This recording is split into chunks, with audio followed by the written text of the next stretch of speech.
एक लाइन है जो मैंने बहुत बार सुनी है, आपके मन का हुआ तो अच्छा, आपके मन का ना हुआ तो और अच्छा। अमिताभ बच्चन भी इस लाइन को बार बार बोलते हैं। वो बोलते हैं आपके मन का हुआ तो अच्छा, मन का ना हुआ तो और अच्छा, क्योंकि जो नहीं हुआ वो ईश्वर के मन का हुआ। एक बार की बात है, एक डॉक्टर थे जो बहुत ही ज्ञानी थे और बहुत से सब्जेक्ट में उनको मास्टरी थी और जगह जगह जाकर लेक्चर्स देते थे बड़े कॉम्प्लिकेटेड टॉपिक्स पे। एक बार उन्होंने फ्लाइट पकड़ी और एक ऐसी जगह पर जाकर उनको लेक्चर देना था जहां पर टाइम निश्चित था, बड़े बहुत सारे लोग वहां आए हुए थे। उन्होंने बहुत ही गंभीर विषय पर उनको वहां लेक्चर जाकर देना था।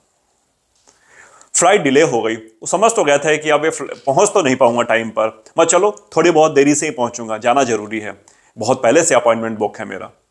रास्ते में वेदर खराब हो गया और फ्लाइट को डाइवर्जन लेना पड़ा और उनको जहां उतरना था उससे किसी दूसरे एयरपोर्ट पर जाकर के फ्लाइट को लैंड करवाया गया।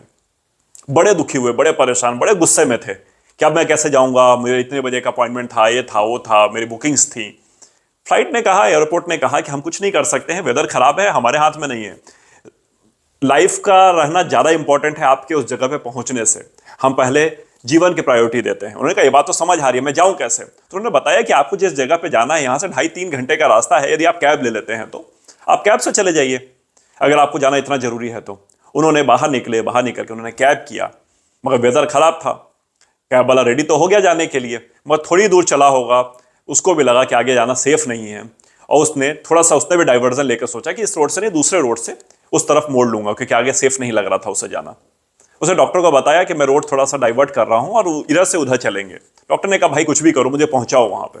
उसने चलाना शुरू किया।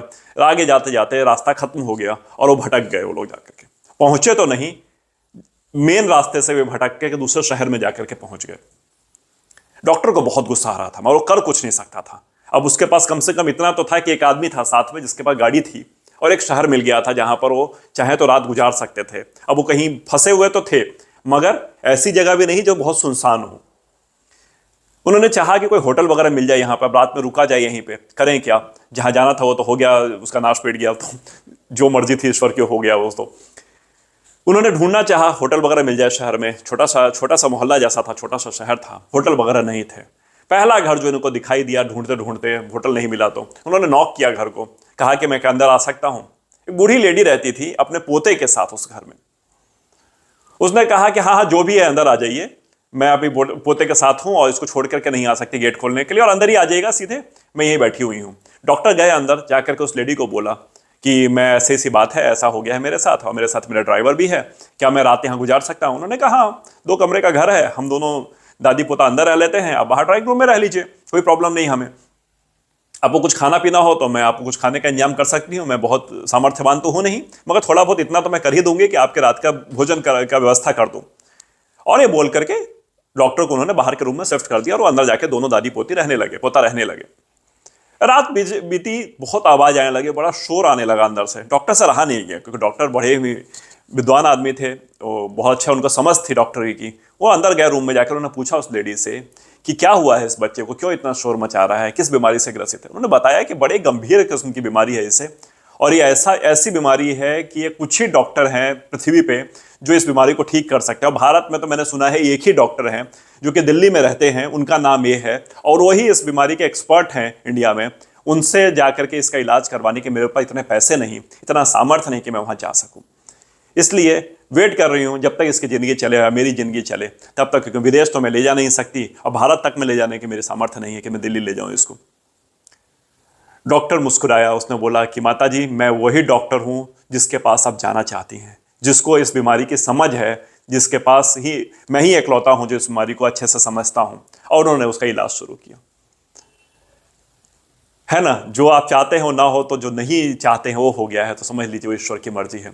ईश्वर क्या करवाएगा आपसे, कैसे करवाएगा, कहां करवाएगा, ये आपको नहीं पता। कैसे करवाएगा आपको नहीं पता। हम अपनी बुद्धि लगा रहे होते हैं, अपने हिसाब से चीज चाहते हैं कि चीजें हमारे हिसाब से मोल्ड हो जाए। हम ये चाहते हैं तो हमें मिल जाए, हम वो चाहते हैं वो मिल जाए, मगर हमें नहीं पता होता कि ईश्वर की क्या मर्जी है, वो क्या करवाना चाहता है, वो हमसे किस तरह से काम लेना चाहता है।